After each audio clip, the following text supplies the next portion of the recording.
Ito na pala ang huling laro ni Japet sa Gilas. Legendary ang ginawa kahit may edad na. May sorpresa pa ang FIBA sa kanya. Tara kwentuhan! Pangalawang laban ng Gilas kontra Guam, this time sa ating bansa. First five si Japet mga idol dahil ito ang kanyang retirement game sa Gilas after more than 15 years of service sa ating national team. Simula pa ng original Smart Gilas era mga idol. Maganda ang simula ni Aguilar dito sa laro. Dito hindi nakaporma ang best big man ever sa history ng Guam mga idol. Tapos dito, tumakbo sa fast break. Bihira na may isang big man who is running on the break. At sa lahat ng tao, ang pa-retire na si Japet pa mga idol. He was ahead of everybody. At nariwardan naman ang effort na ito, 2 points para kay Japet. Sa sumunod na possession, aggressive sa steal si Japet, doing it on both offense and defense mga idol.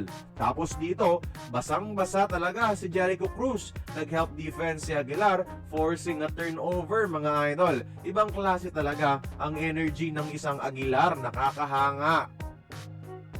Second half, another forced turnover ni Japet mga idol. Gusto pa sanang i-posterize itong big man ng Guam.